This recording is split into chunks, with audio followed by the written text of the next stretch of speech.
Selamat pagi, perkenalkan nama saya Jessica Rahmayani Saragi, NIM 210306156, Prodi Peternakan Fakultas Pertanian Universitas Sumatera Utara.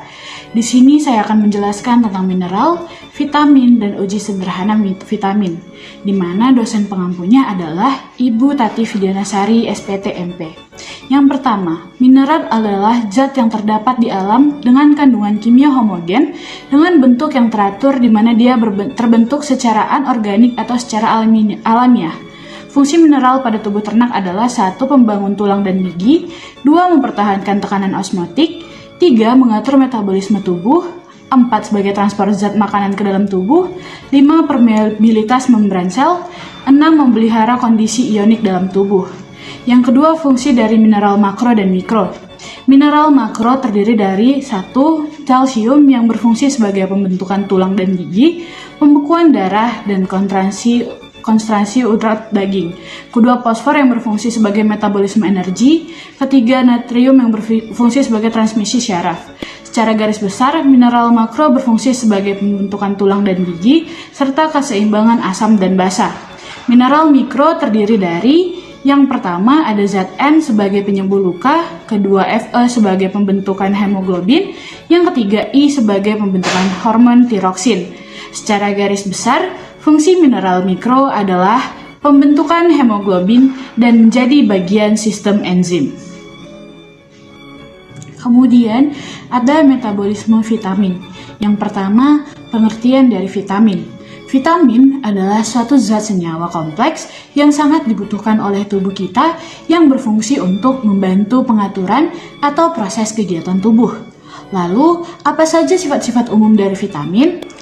Larut dalam lemak yang terdiri dari unsur CHO, mempunyai bentuk provitamin atau prekursor vitamin yang bisa diubah menjadi vitamin dalam tubuh. Contoh provitamin A dan provitamin D.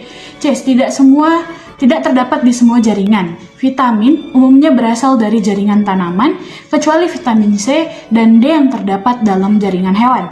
Yang keempat, ada menyusun struktur jaringan. Yang kelima, diserap sebagai lemak. Vitamin larut dalam lemak diabsorpsi dari saluran pencernaan bila ada lemak. Lalu, faktor-faktor yang dapat meningkatkan penyerapan lemak adalah ukuran partikel atau adanya empedu yang dapat meningkatkan penyerapan vitamin yang larut dalam lemak. Lalu ada yang keenam, diserap sebagai lemak. Vitamin yang larut dalam lemak disimpan pada deposit lemak dan penyimpanannya akan meningkat dengan meningkatnya konsumsi vitamin larut dalam lemak. Lalu ada dikeluarkan melalui feses. Vitamin larut dalam lemak diekskresikan lewat feses. Kemudian kurang stabil, dapat dipengaruhi oleh cahaya, oksidasi, dan lain-lain.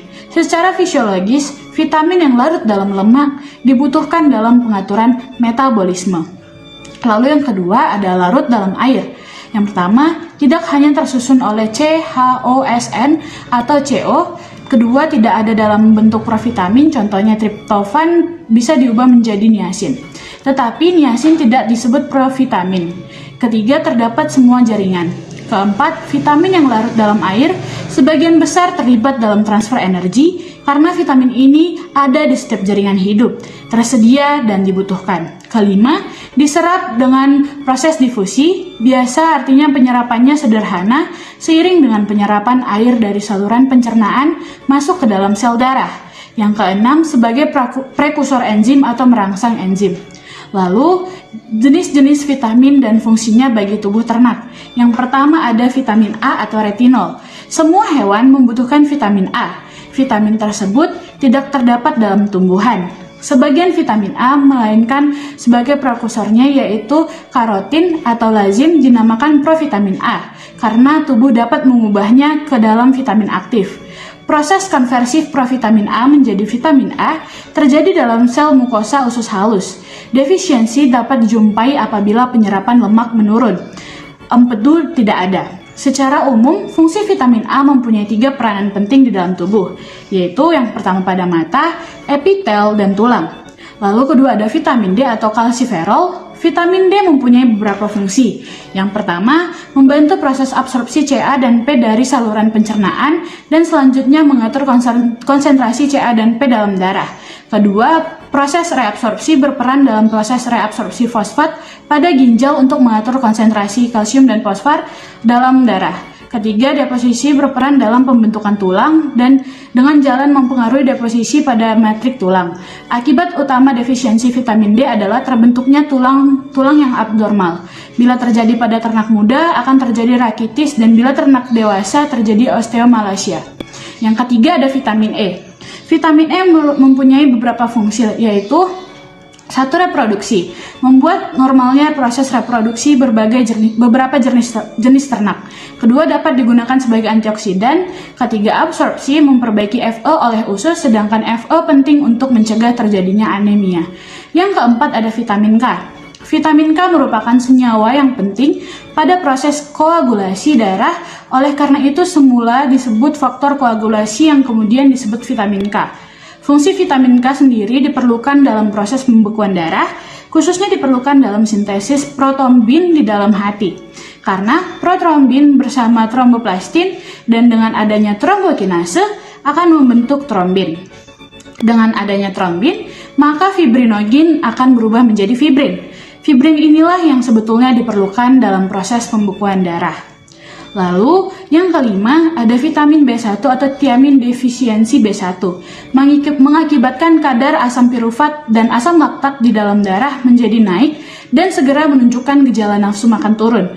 Kerja sistem syaraf turun, otot lemah, dan ternak menjadi kurus. Berperan penting sebagai koenzim menjadi dekarboksilasi senyawa asam keto. Vitamin B1 juga diperlukan untuk reaksi fermentasi glukosa menjadi etanol di dalam yeast atau pati. Lalu, keenam ada vitamin B2 atau riboflavin, merupakan penyusun koenzim flavoprotein yang berperan dalam tubuh berkaitan dengan reaksi kimia sebagai pembawa hidrogen yang penting dalam metabolisme karbohidrat dan protein. Memiliki fungsi sentral dalam produksi energi dan pernapasan seluler. Yang ketujuh ada niacin atau vitamin B3. Niacin dapat merupakan nikotinamid atau asam nikotinat. Nikotinamid dan asam nikotinat sama dengan sebagai sumber vitamin B3. Niacin dibutuhkan untuk sintesis vitamin B3. NAD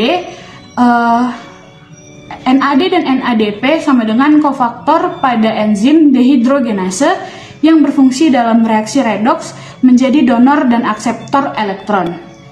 Yang kedelapan ada asam pantotenat atau vitamin B5, berasal dari beta-alanin dan asam pantoat. Diperlukan untuk sintesis koenzim A dan sebagai komponen asil karier protein yang terdapat pada sintesis asam lemak, kemudian disintesis kofaktor enzim fatty acid sintase. Yang kesembilan ada vitamin B6, berfungsi dalam perubahan triptofan menjadi niacin dan dalam penggunaan asam lemak. Pada ayam dewasa, kekurangan vitamin B6 dapat mengakibatkan produksi telur menurun.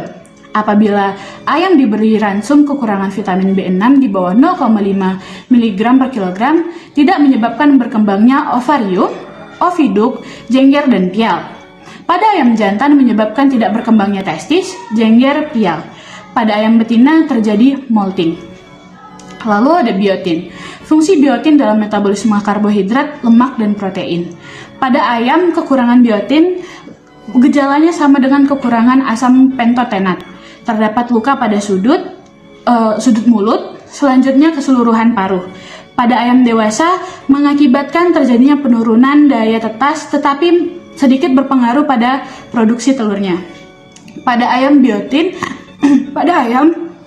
merupakan zat pencegah perosis seperti halnya mangan, kolin, dan asam folat. Folat peranannya dalam sintesa purin dan pirimidin yang merupakan kunci asam nukleat. Kali ini saya akan melakukan uji vitamin C, di mana alat dan bahan yang akan digunakan adalah yang pertama, ada perasan jeruk yang sudah dicampurkan dengan air, lalu kedua ada perasan apel yang sudah dicampurkan dengan air, yang ketiga ada perasan anggur yang sudah dicampurkan dengan air, yang keempat ada rumput gajah yang sudah dihaluskan dan sari-sarinya diambil dan dicampur dengan air, lalu ada rumput Australia yang sudah dicampur dengan air juga, yang keenam ada betadine, yang ketujuh ada sendok.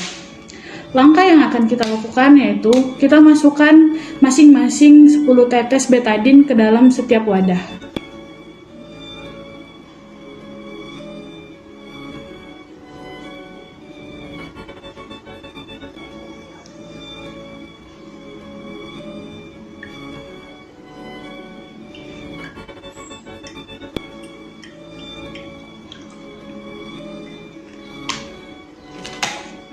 Lalu diaduk.